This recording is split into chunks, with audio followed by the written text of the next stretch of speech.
Oi, pessoal, tudo bem com vocês?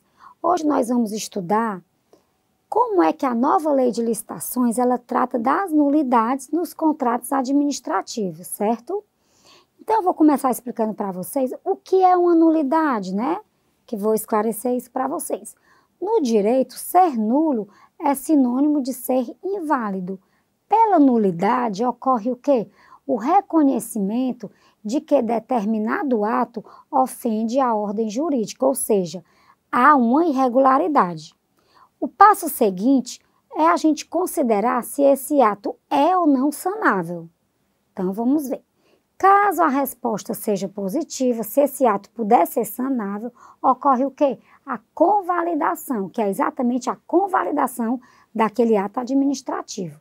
Agora, não sendo possível o saneamento do vício, a decisão vai depender o quê? De uma análise do interesse público e do custo-benefício entre as vantagens e os prejuízos resultantes da execução do contrato viciado.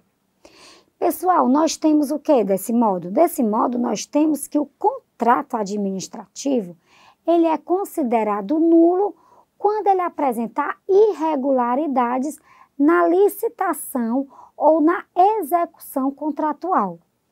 Porém, é possível que, apesar das irregularidades, não ocorra a paralisação ou anulação do contrato quando esta não se revelar uma medida de interesse público. Mas como assim, professora? Calma, vou explicar tudo para vocês.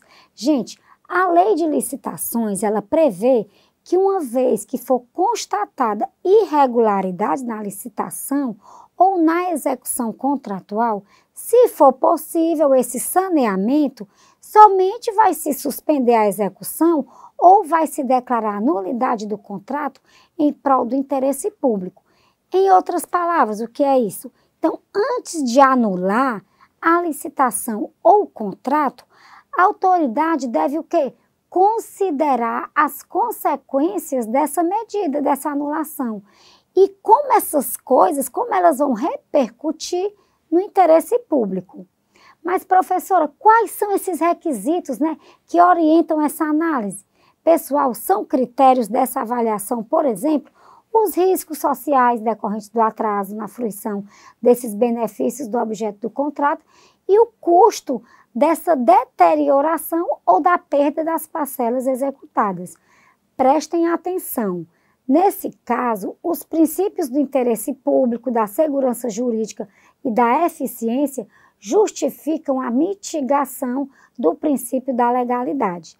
Isso porque, em determinados casos, seguir com a anulação vai ter o quê? Consequências mais graves do que a manutenção do ato irregular. Dessa maneira, então, gente, a anulação ou a suspensão somente serão admitidas o quê? Se não tiver nenhuma possibilidade de saneamento desse ato irregular. Então, caso a paralisação ou anulação não seja de interesse público, a administração deve ser continuidade, né? Ela deve dar o quê? Continuidade ao contrato e vai solucionar essa irregularidade por meio de uma indenização, sem prejuízo da apuração da responsabilidade e da aplicação das penalidades, né? Daquelas penalidades que são consideradas cabíveis.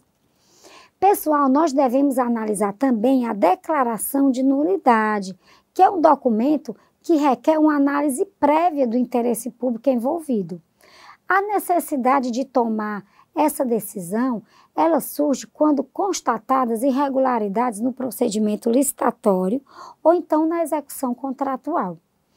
Mas somente vai ser efetivada a decisão na hipótese em que se revelar uma medida de interesse público, com avaliação de diversos aspectos aptos a motivar o juízo de oportunidade e conveniência a ser exercido pela administração pública contratante.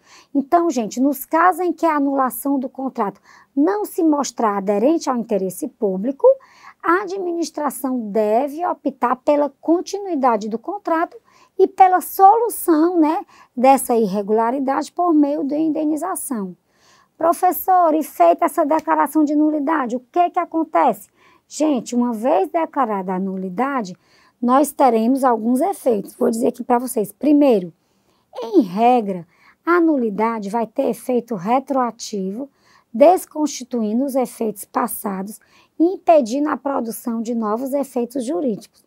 Segundo, não sendo possível desfazer os efeitos passados e retornar à situação fática anterior, a nulidade vai ser resolvida por indenização de perdas e danos.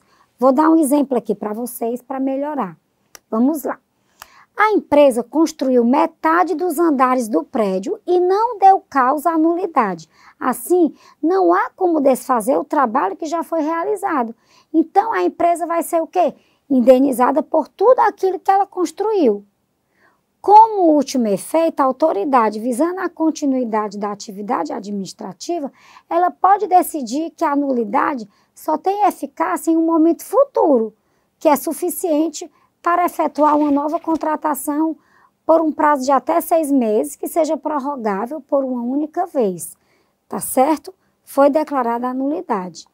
E agora, a vida segue para a administração sem qualquer consequência. Como é que é? Não vai ter mais nenhuma consequência? A resposta é negativa. Gente, a declaração da nulidade não vai eximir a administração do dever de indenizar o contratado pelo que este houver executado até a data em que for declarada ou tornada ineficaz, né? Aliás, tornada eficaz, ela não vai poder fazer isso. Então, o dever de indenizar, ele abrange também outros prejuízos regularmente que são comprovados. Agora, não vai ter indenização, no entanto, se o contratado deu causa à nulidade. Se ele deu causa, não vai ter dever de indenizar. Em qualquer caso, tem que ser promovida a responsabilidade de quem deu causa à nulidade. Vamos lá para a Lei 14.133, porque ela determina que nenhuma contratação será feita sem a caracterização de seu objeto e sem a indicação dos créditos orçamentários para pagamento das parcelas contratuais vincendas no exercício em que for realizada a contratação. Assim, nós temos como requisitos para realizar a contratação, nós temos o quê? A caracterização adequada de seu objeto e a indicação dos créditos orçamentários. E se esses quesitos não forem atendidos, o que é que vai acontecer? Pessoal, o não atendimento desses critérios causam a nulidade do ato e a responsabilização de quem lhe tiver dado causa. Gente, hoje a aula foi boa, né? Vocês gostaram? Foi uma aula muito boa, uma aula dinâmica, com muitas dúvidas, muitos questionamentos sobre nulidade, se era possível resolver, sanar, perdas e danos, né? Foi tudo isso. Então, gente, para complementar tudo isso que nós estudamos, vocês podem consultar, né, todo o material disponível através dos e-books na área do aluno. Caso vocês tenham alguma dúvida, vocês podem entrar em contato através da tutoria, que lá serão esclarecidas algumas dúvidas porventura existentes. Desejo bons estudos para vocês e até a nossa próxima aula.